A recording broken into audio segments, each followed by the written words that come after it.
The Lorax. At the far end of town where the grickle grass grows, and the wind smells slow and sour when it blows, and no birds ever sing excepting old crows, is the street of the lifted Lorax. And deep in the grickle grass, some people say, if you look deep enough you can still see today where the Lorax once stood, just as long as it could, before somebody lifted the Lorax away. What was the Lorax? And why was it there? And why was it lifted and taken somewhere from the far end of town where the grickle grass grows? The old Onceler still lives there. Ask him. He knows. You won't see the Onceler. Don't knock at his door. He stays in his lurkum on top of his store. He lurks in his lurkin, cold under the roof, where he makes his own clothes out of muffled moof. And on special dank midnight in August he peeks out of his shutters, and sometimes he speaks. And he tells how the Lorax was lifted away. He'll tell you, perhaps, if you're willing to pay. On the end of a rope he lets down a tin pail, and you have to toss in 15 cents and a nail, and the shell of a great-great-great-grandfather snail. Then he pulls up the pail, makes a most careful count, to see if you've paid him the proper amount. Then he hides what you've paid him away in snub, a secret strange hole in his groovulous glove. Then he grunts, I will call you by my whisper-ma-phone, for the secrets I tell you are for your ears alone. Slop down slops the whisper-ma-phone to your ear, and the old Onceler's whispers are not very clear, since they have to come down through a snurgly hose, and he sounds as if he had smallish bees up his nose. Now I will tell you, he says with teeth sounding gray, how the Lorax got lifted and taken away. It all started way back, such a long, long time. Way back in the days when the grass was still green, and the ponds were still wet, and the clouds were still clean, and the song of the swami swans rang out in space. One morning I came to this glorious place, and I first saw the trees, the truffula trees, the bright-colored tufts of the truffula trees, mile after mile, in the fresh morning breeze. And under the trees I saw the brown barbaloots frisking about in their barbaloot suits, and they played in the shade and ate truffula fruits. From the riffleless ponds came the comfortable sound of the humming fish humming while splashing around. But those trees, those truffula trees, all my life I'd been searching for trees such as these. That touch of their tufts was much softer than silk, and they had the sweet smell of fresh butterfly milk. I felt a great leaping of joy in my heart. I knew just what to do. I unloaded my cart. In no time at all, I had built a small shop. Then I chopped down a truffula tree with one chop, and with great skillful skill, and with great speedy speed, I took the soft tuft, and I knitted a thneed. The instant I finished, I heard a gazoomp. I looked. I saw something popped out of a stump. Out of the tree I'd chopped down, it was a sort of man. To describe him? That's hard. I don't know if I can. He was shortish, and oldish, and brownish, and mossy, and he spoke with a voice that was sharpish and bossy. Mister, he said with a sawdusty sneeze, I am the Lorax. I speak for the trees. I speak for the trees have no tongues. And I'm asking you, sir, at the top of my lungs. He was very upset, and he shouted and puffed, What's that thing you've made out of my truffula tuft? Look, Lorax, there's no cause for alarm. I just chopped down one tree. I am doing no harm. I'm being quite useful. This thing is a thneed. A thneed's a fine something that all people need. It's a shirt, it's a sock, it's a glove, it's a hat, but it has other uses, yes, far beyond that. You can use it for carpets, for pillows, for sheets, or curtains, or covers for bicycle seats. The Lorax said, Sir, you're crazy with greed. There is no one on earth who would buy that fool thneed. But the very next minute I proved he was wrong, for at that minute a chap came along, and he thought that the thneed I knitted was great. He happily bought it for $3.98.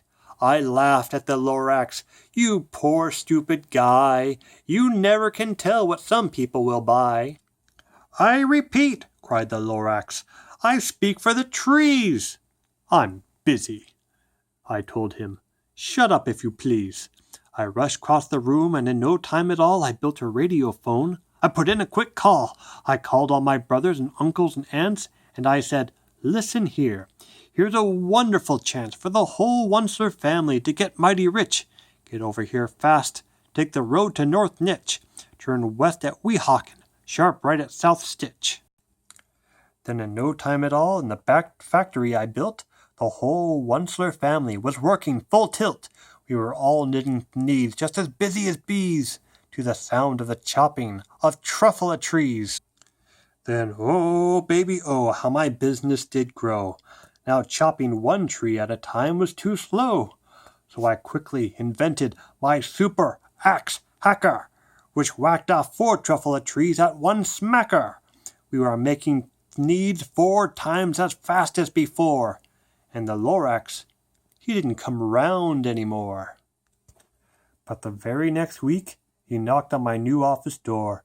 He snapped, I'm the Lorax, who speaks for the trees, which you seem to be chopping just as fast as you please.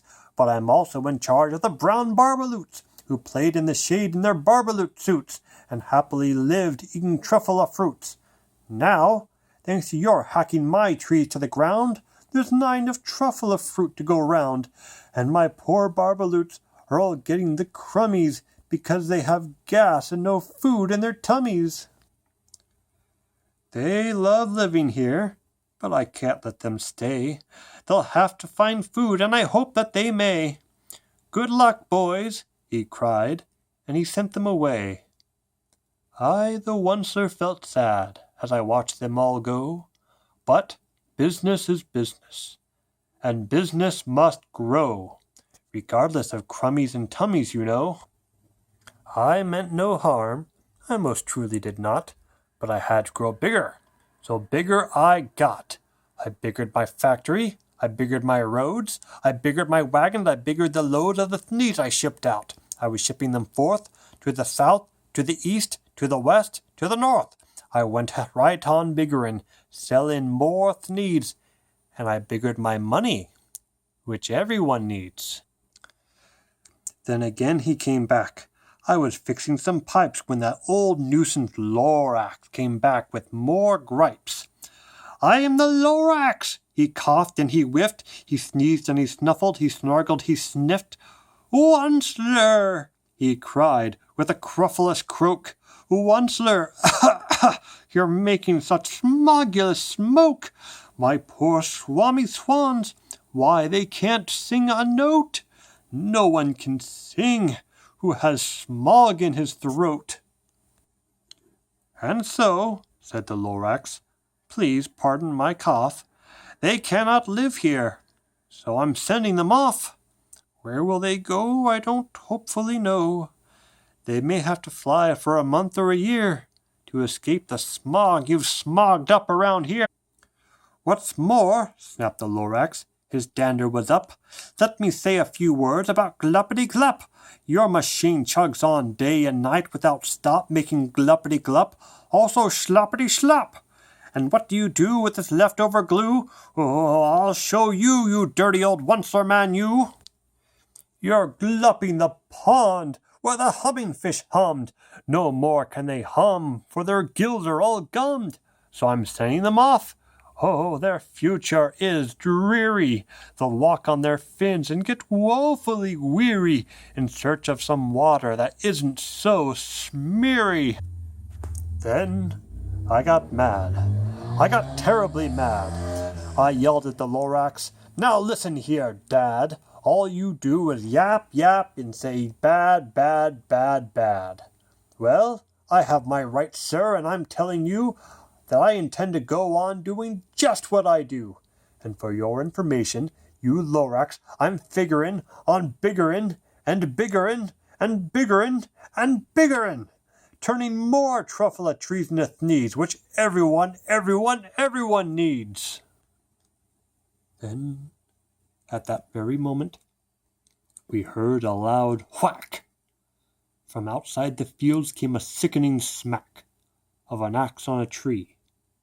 Then we heard the tree fall, the very last truffle tree of them all.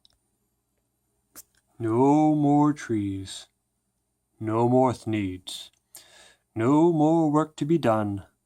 So in no time at all, my uncles and aunts, every one, all waved me goodbye.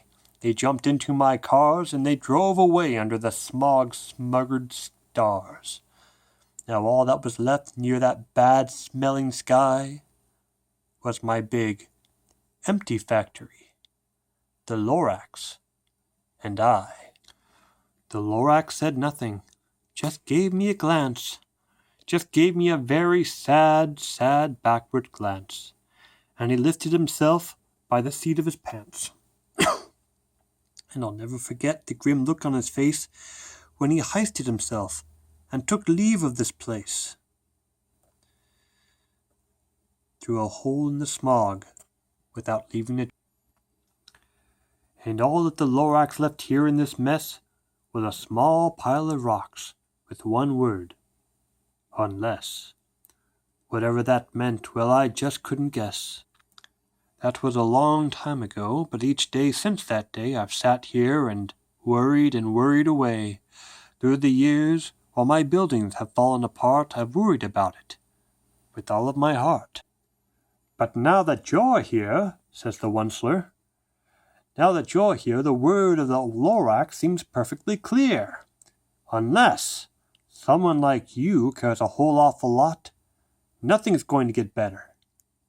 It's not. So catch, calls the Onceler. He lets something fall. It's a truffula seed. It's the last one of all. You're in charge of the last truffula seeds, and truffula seeds are what everyone needs.